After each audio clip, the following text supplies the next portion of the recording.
guys, welcome to Endurance Room. I just got back from the Pathfinder school over the weekend. I was there for their intermediate scout class. It was an awesome time. It was 4 days, 3 nights, and it far exceeded my expectations. I'm actually going to go back to the Pathfinder school for their advanced class in 2 weeks. I've just got my kit with me and I'm out having a go. And it looks like the rain is just about to commence. I've probably got about 4 miles to go before I get back home. So I'm gonna push on through, and hopefully if things clear up a little bit, I'll throw up a shelter and we can talk about the Pathfinder school for the Pioneer Scout class.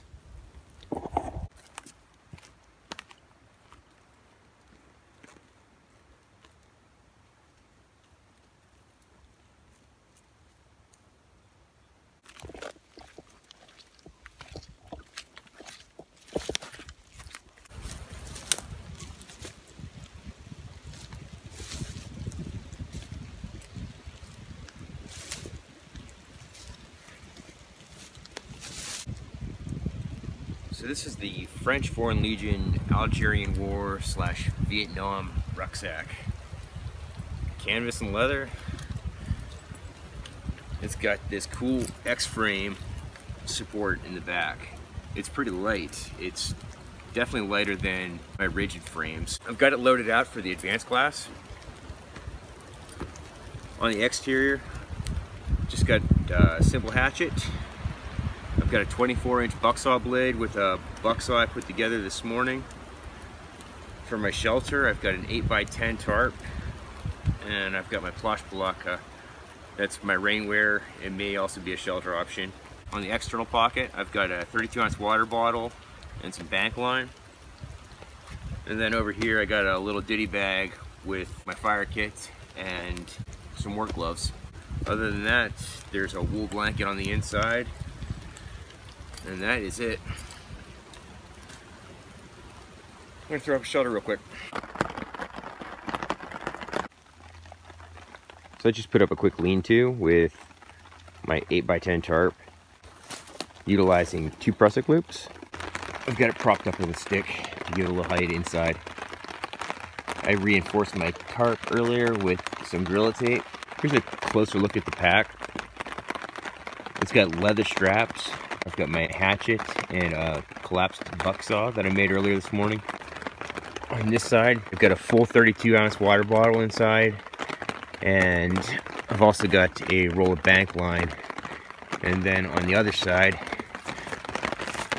I've got just a ditty bag with my fire kit and a couple other things. Some Write in the Rain notebooks. The interior is just one large internal compartment, and I've got a full-size queen wool blanket. But that's it.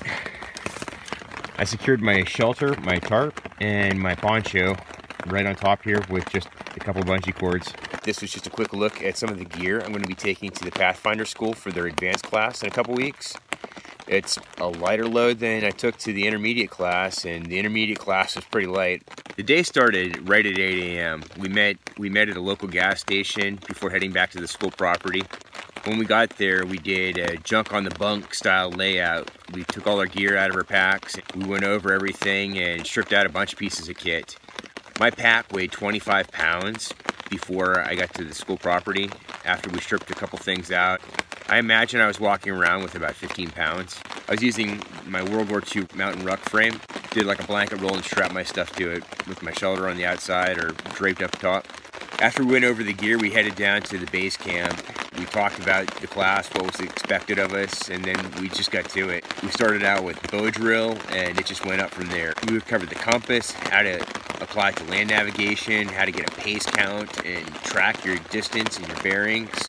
We went over a few primitive traps, some of which were really efficient. Like, you could just set them up and it takes no time at all to construct them. You could probably do 5 of them in 5 minutes, which is awesome. It's exactly what I wanted to learn when I went there.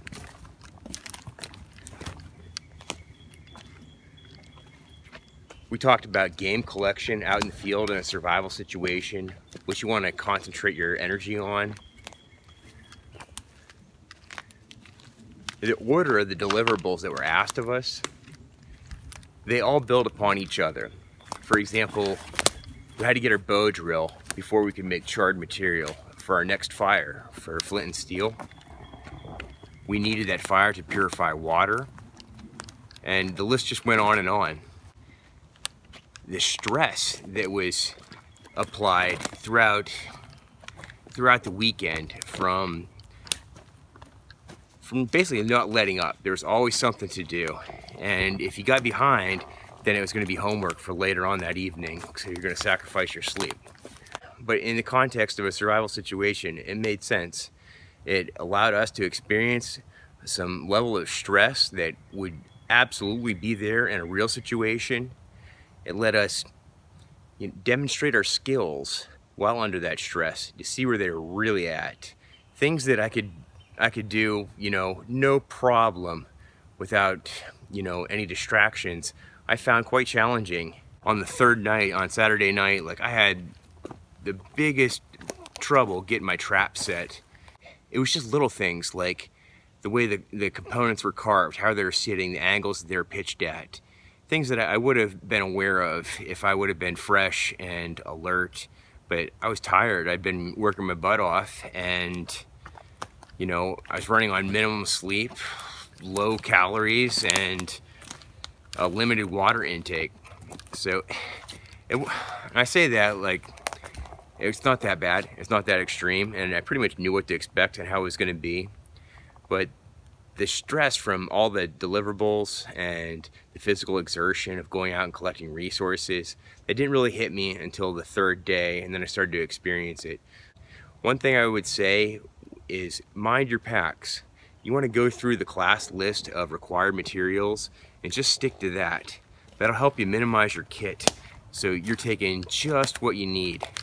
Outside of the basic materials list, I would take, maybe 2 pairs of extra socks, some personal hygiene items, and maybe a light jacket because it gets colder in the evening. But other than that, that's about it. You want to lighten your load as much as possible, and that comes to your backpack as well. A lot of guys had big full rucksacks that they're trying to navigate with, and I'm not sure what all was packed, but I was probably walking around with maybe 15-20 pounds on my back, and then a little bit extra in my haversack. So I had a pretty good go of it with my gear. But with those full backpacks, there's probably guys carrying 45-50 pounds of kit. So it made a lot of difference for me. And I would just keep that in mind if you're thinking about going. It's an awesome experience, and experience is what it is.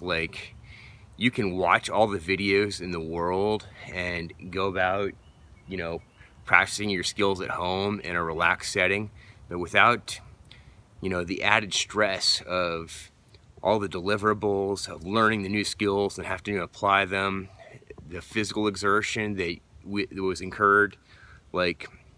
It's a completely different learning environment, and it really let you challenge yourself and see where your skills were at. It did for me. So I highly recommend it. The instruction was world class. It was Corporal Sean Kelly and Joshua Enyhart, the gray bearded Green Beret. And you ever get a chance to work with those guys, do it. They're awesome in the woods, and they will definitely help you up your game.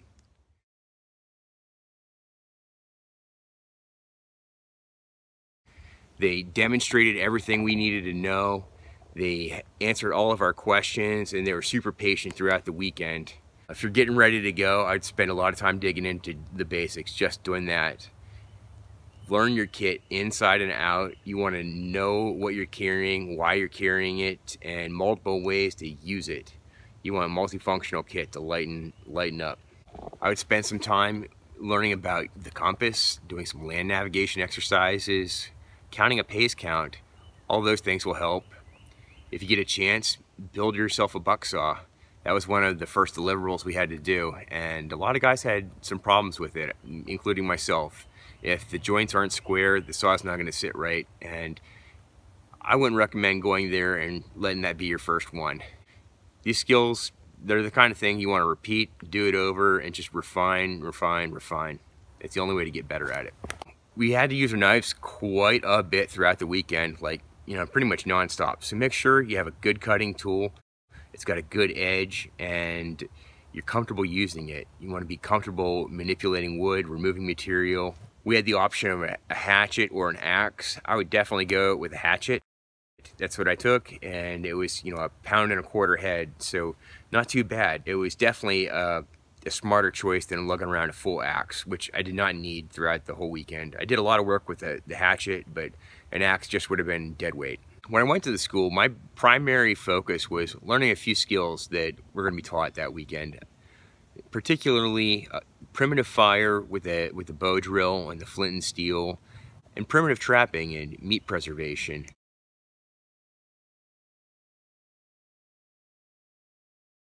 Those are some things that I wanted to focus on and learn. That was my main reasoning for going. They were only having the class once this year, and I saw what they were teaching, and I wanted to do it. I was a little concerned because I hadn't been to the basic class yet, but I've been following along the instructor's materials, Dave's work, for about a year. It would definitely help you out if you went through the basic prior to going, absolutely. But if you're comfortable with your fire building, you know your kit, and you know you're at least somewhat familiar with land navigation, those are things that are all going to help you. You want to be comfortable with your knife as well. Practice your skills. My main focus when I went there was to learn a couple things that I wanted to know regarding primitive trapping and primitive fire. That was stuff that I wanted to accomplish, and I wasn't really concerned with getting the patch. But after I got there and I realized what was involved and what an experience it was, and how hard you had to work to actually get that patch, because it's not given, you have to earn it. Like, I wanted it. It totally changed my mindset. I wanted it when I got there, but I really wanted it after I realized what it meant and how hard I was going to have to work and what I was going to have to accomplish to actually get it. So I do recommend, you know, knowing what's expected. You want to go full bore. I went in just wanted to know a couple things, but after I got there and got around the guys and saw what it was all about, like, I wanted to own it.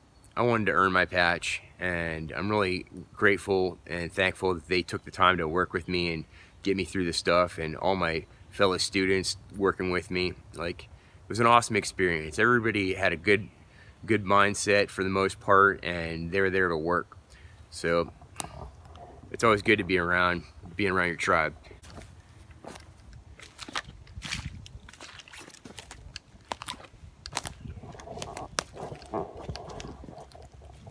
So the advanced class picks right up where basic and intermediate left off. It's 5 days. It's 4 nights, 5 days. And the first day is all about those skills that you learned at basic and intermediate, and then it picks up from there. You're not giving any extra help on that first day. You need to know your stuff and get through it. After that, you're gonna be learning some new skills, so I imagine they'll work with you, but it's gonna be very challenging intentionally. They crank up the tension, so you experience the stress of a survival situation. So if your skills aren't up to par, you're definitely going to be feeling it. Not everybody makes it through. I heard in an interview with Dave that over the last 10 years they've only had about 50 people get the patch in the advanced class. So it's pretty difficult. I guess they have about a 20% success rate. I'm nervous and excited, and I can't wait to learn. It's gonna be good.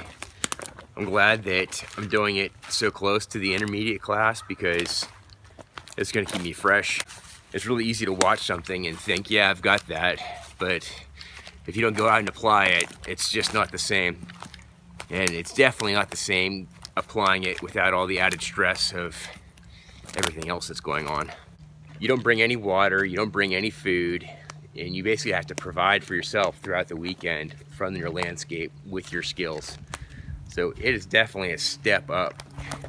It's been likened to actual Special Forces training by Special Forces soldiers, which That's pretty interesting. I'm just gonna stay focused and work on my skills that I learned at the intermediate class and brush up on a few other things. We rucked a good bit. I'd say, you know, 2 or 3 miles at a time. Some days we did a couple excursions where we were going out for a couple miles apiece. If you're thinking about going, you definitely want to bear that in mind. You're going to be carrying your gear. So everything you bring with you, each time you go out on an exercise for the land nav course, you got to carry it. You definitely want to stick to the class list of required items, maybe an extra pair of socks or 2. That's about it. I had a jacket liner that I was using for a coat during the evenings, but other than that, you know, that was my kit, what was on the class list. I stripped a couple things out from what you saw in the video last week. I didn't take the US GI shelter half. I just used one of my plush palakas, and that was it. Just stick to what they're asking, bring what's recommended, and you're gonna have an awesome time. Well, hey guys, thanks for stopping by Endurance Room. I hope you enjoyed. Quick shout out to Corporal's Corner and the Gray Bearded Green Beret. Give those guys a like and a subscribe. They've got awesome channels. They've been at this for a long time, and they're absolute professionals at their craft. You can learn a ton from them. It was an awesome experience. Highly recommend it. You guys get a chance to go, just brush up on your stuff, bring what's needed, travel light, and you're gonna have an awesome time. You're gonna learn a ton. I'm no stranger to this stuff, and what I learned in that condensed period of time, it's astounding. So thanks a lot. Thanks for hanging out. Thanks for watching my videos. Please hit the like and subscribe button. It helps me grow the channel. I really appreciate it. Stay tuned. I'm gonna have a follow-up for the advanced class. I'll be working on my skills that I learned, and I'll show you some of the stuff that I'm working on. But right now, these next 2 weeks, I'm gonna be really cracking down and concentrating on getting ready for the advanced class. I wanna get there and make the most of it. So, all right, thanks a lot. You guys take care. Have a great day.